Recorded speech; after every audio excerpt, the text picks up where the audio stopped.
Hi everybody, Seamless KaBoom here. Welcome to the finale of Crash Bandicoot. Now I'm making this special intro specifically to give some thanks. Now, previously you have seen that I've given some thanks to the accounts Ivaker and RaisinX for the wonderful permission that I got to use their music in the previous episodes that you guys have seen so far. But this episode is going to be slightly different.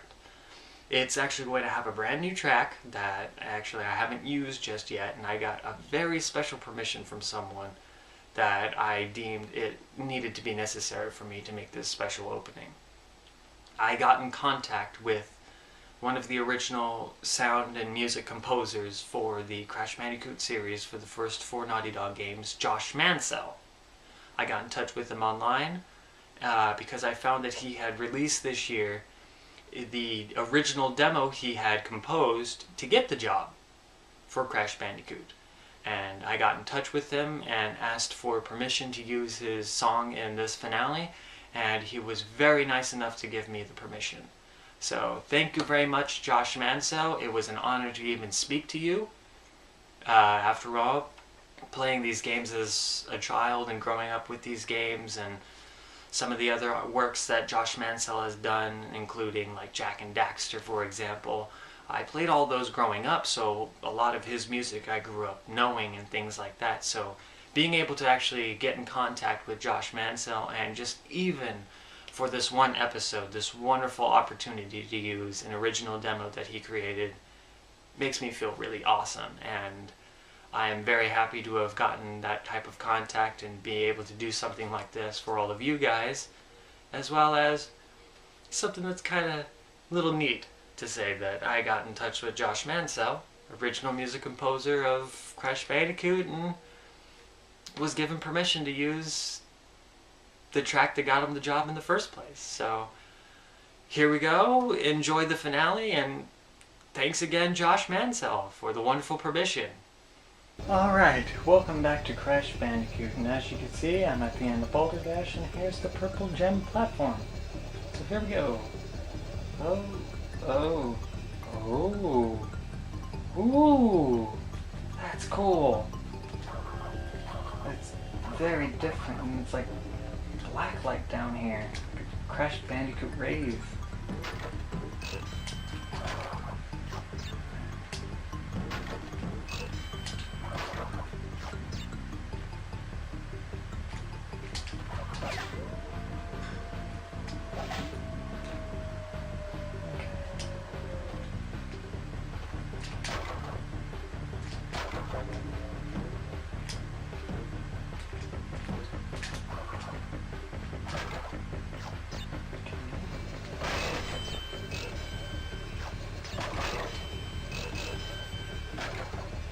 Cortex face and Brio faces are down here too. That's kind of cool. Alright, give me the gem, please. Yes! Yes! Oh my god. Wait a minute.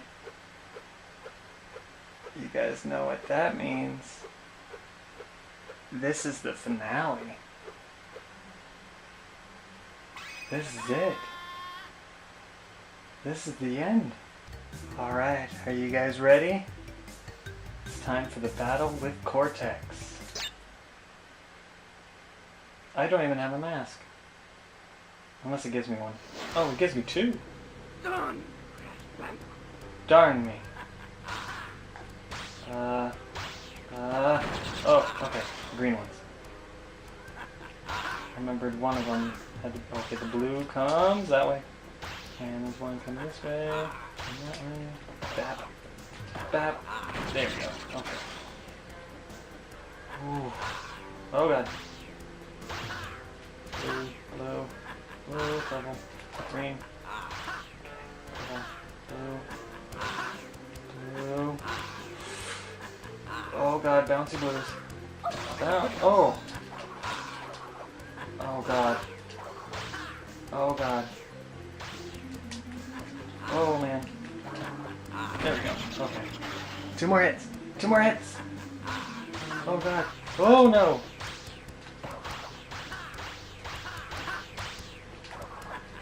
Mr. Green. There we go.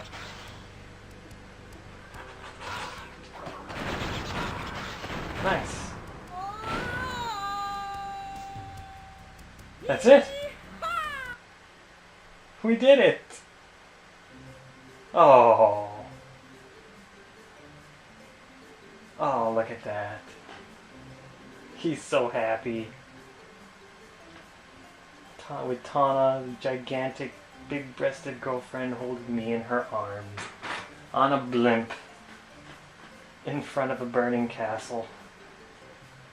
I guess we're taking the blimp away, so... Okay, well, even though this is the end credits, there is a secondary ending that we're going to put into the ending. So this is actually going to get fast forward because we're going to have to go through this again. So, see you at the end of the fast forward.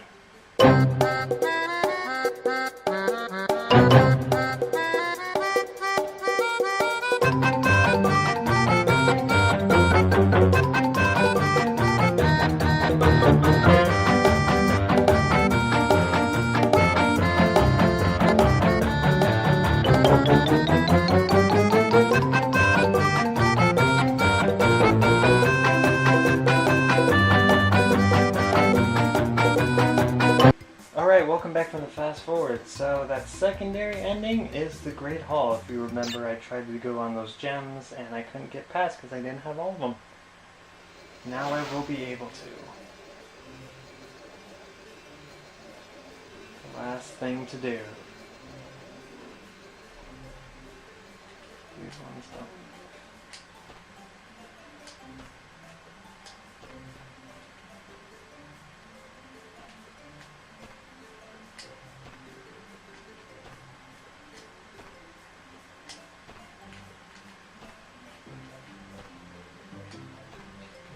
Jumpy. I think this was as far as I was able to get.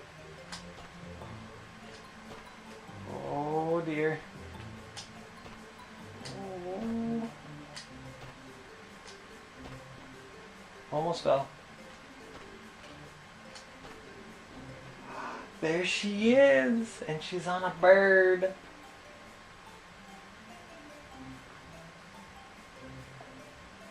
So that's the alternate ending right there. Which is actually kind of funny because I've seen something online talk about this ending specifically. That because it comes before the fight with Cortex, and after all you just saw me fight Cortex, that in the background you saw that the Papu sold the ruins of Castle Cortex to a resort developer. He then used the proceeds to open a big and small shop on the island. Good for you, Papu. After intense therapy and 8 years of higher education, Dr. Ru went on to write the well-received book, Though the Eye of the Vortex, a study of rapid evolution and its consequences. Koala Kong moved to Hollywood and landed a motion picture deal of universal proportions.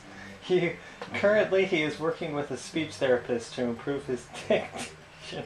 So does that mean he does speak like Arnold Schwarzenegger? Like I predicted earlier? Pinstripe moved to Chicago, where he now owns and operates a citywide sanitation company. He is saving money for his upcoming gubernatorial campaign. Wow. Sorry.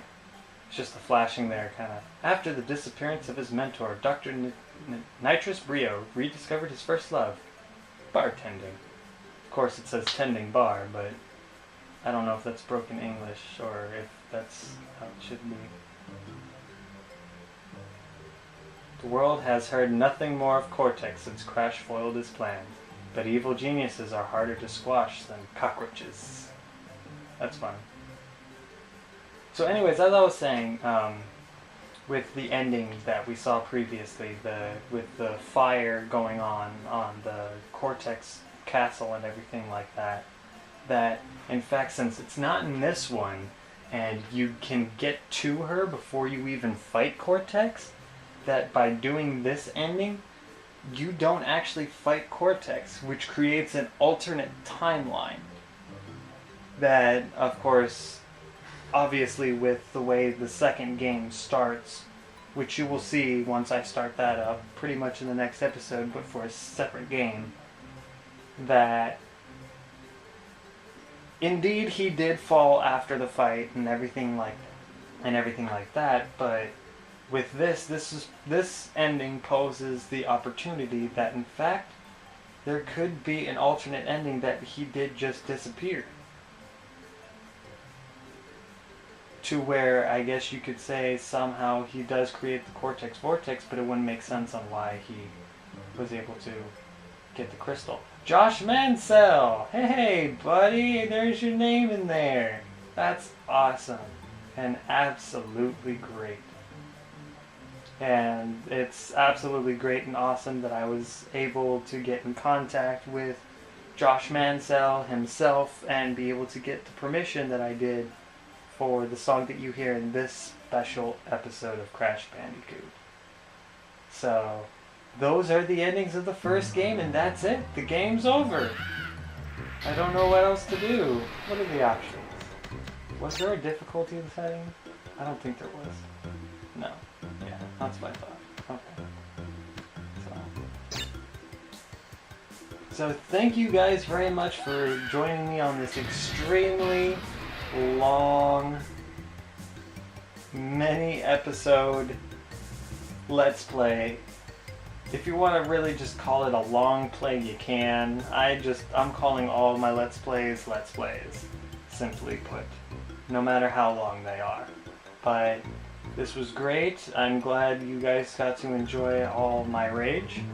As much as I didn't enjoy it, I'm glad that I can now move on to the other games. So, until Crash Bandicoot 2 Cortex Strikes Back, I will see you guys then. Or whatever video comes in between. Who knows? I'm random. Bye!